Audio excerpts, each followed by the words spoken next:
Welcome you all to this lecture on shock. So here we will be dealing with the different types of shock and what happens in cardiac output, pulmonary vascular resistance as well as PCWP.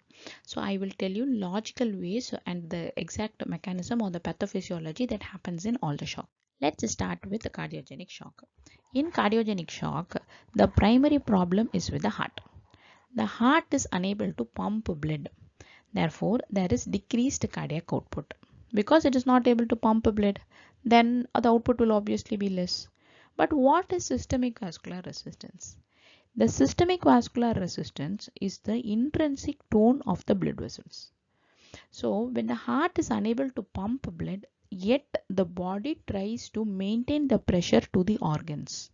Therefore, it compensates by increasing the vascular resistance so that the whatever blood that is available, it is delivered to the organs with that pressure. So, it is trying to compensate. Therefore, in cardiogenic shock, the systemic vascular resistance will increase. What happens to the PCWP? That is pulmonary capillary wedge pressure.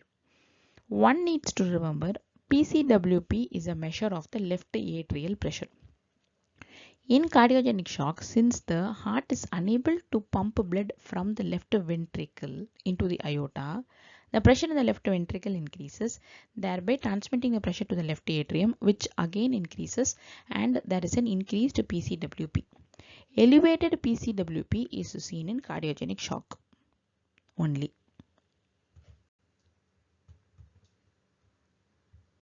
Let's move on to the next shock. Have you ever wondered what happens or why the patient dies after a motor vehicle accident, or generally why do they die when there is decreased blood supply? Sometimes they slash their wrists and they lose the blood. What happens during those conditions? During those time, all body organs are perfectly normal, but yet they lose a lot amount of blood that it goes beyond compensation, and therefore the blood supply to all the organs are lost. So in hypovolemic shock, the cardiac output will be decreased because it doesn't have enough blood to pump through the aorta. Therefore, the cardiac output is decreased. But the systemic vascular resistance will be increased because it's preserved to cause perfusion to vital organs. What happens to PCWP? Since there is not adequate blood at all in the body, then how will the left atrial pressure be increased? It will not be increased, it will be decreased. Therefore, the PCWP, which is an indicator of left atrial pressure, is decreased. What happens in septic or the anaphylactic shock? In septic shock, as well, there are two reasons in different reasons for septic and anaphylactic shock. Septic shock is because of the organisms or the microbes. In septic shock, in the early phase, the cardiac output is increased. Why? Because the microorganisms and the pathogens which cause the septic shock will be releasing the toxins which will cause vasodilation of the blood vessels. Therefore, the systemic vascular resistance will be decreased, and to compensate for it, the cardiac output will be increased. What about the PCWP? The PCWP will be decreased because the systemic vascular resistance is decreased. It is producing a leaky vessels because of the toxins that are released by the organisms which cause the septic shock. So this is how the initial phase will be. In the late phase, the toxins released by the organisms will cause myocardial depression, thereby resulting in decreased cardiac output. Yet the systemic vascular resistance will also be decreased because of the vasodilatation and the increased permeability of the vessels which are caused by the toxins. The pulmonary capillary wedge pressure will go down because there is no ongoing fluid shifts and the left atrial pressure is less. So in the early phase and in the late phase, the only difference is that early phase the cardiac output is able to compensate by increasing the cardiac output. But in the late phase, the heart is unable to compensate, and therefore the cardiac output decreases. It is unable to compensate because the toxins per se cause myocardial depression. This similar pattern is seen in anaphylactic shock. In anaphylactic shock, it is not due to any pathogen or microbes. It is because of the anaphylaxis that is produced by the body. The body's cytokine mediators, histamine, basophils are all released, thereby again causing the same mechanism: increased vascular permeability and decreased systemic vascular resistance. So in the early phase, there is decreased systemic vascular resistance in anaphylactic shock. This is the primary pathology. Following that, the heart will try to compensate, thereby increasing the cardiac output. Pulmonary capillary wedge pressure will also be decreased because there is a capillary leak and there is not adequate left atrial pressure. The late phase, the heart is unable to compensate, and the mediators which are released by the body also act as myocardial depressants, and it will cause decreased cardiac output, decreased systemic vascular resistance, and decreased PCWP. So early septic shock presents with warm flushed skin due to vasodilatation, while late shock will show cold clammy skin. That is the difference that we need to remember. What happens in neurogenic shock? The neurogenic shock is because of a central nervous system injury or a spinal cord injury, such that the sympathetic supply to the heart as well as the blood supply is disrupted. When the sympathetic supply to the heart is not there, then the heart is unable to beat well. So when normally what will be the heart rate? The heart rate will be decreased in neurogenic shock because of decreased sympathetic supply. So the cardiac output will be decreased because of the bradycardia that is produced by the decreased sympathetic supply. Therefore, the cardiac output will be decreased. The sympathetic supply to the blood vessel is also decreased. Therefore, the systemic vascular resistance will come down and it is resulting in a hypotension. Vasodilatation is there. Finally, the PCWP will be decreased because the sympathetic supply to the blood vessels are disrupted. Therefore, the vessels are all dilated and the blood which returns to the left atrium is also less. That is, the preload is also less.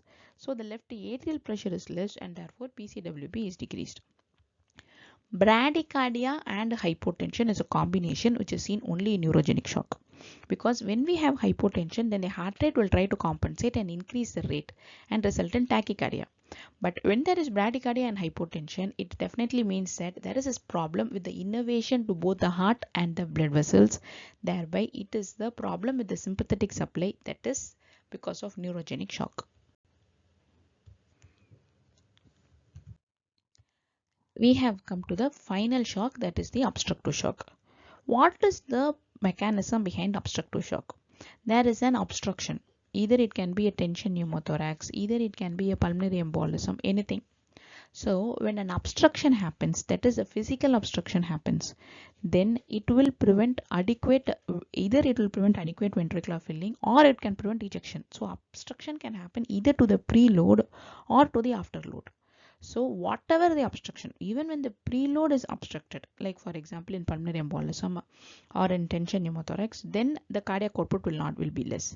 Even if the afterload, like when there is a problem with the aorta, the blood is unable to cross the placenta aorta, even then the cardiac output is decreased. What will happen to the systemic vascular resistance? To compensate for the decreased cardiac output, the heart will try to compensate by vasoconstriction. Therefore, the systemic vascular resistance is increased. What will happen to the PCWP? When the preload to the heart is obstructed, say when there is a tension pneumothorax or when there is a pulmonary embolism where the venous supply is being obstructed, then the return to the blood heart, that is the left atrial pressure, is also decreased because the blood that is supposed to return to the left atrium is also less. Therefore, the pulmonary capillary wedge pressure is decreased. So you might be wondering why. Because the pulmonary artery, when there is an embolus in the pulmonary artery is supposed to supply blood to the lungs. Then it has to get oxygenated and it has to be returned through the pulmonary veins to the left atrium. When there is an embolus in the pulmonary artery, then the blood doesn't reach the lungs and it doesn't get oxygenated and it doesn't enter the left atrium. Therefore, the left atrial pressure is less and pulmonary capillary wedge pressure is also less. But there is a catch over here.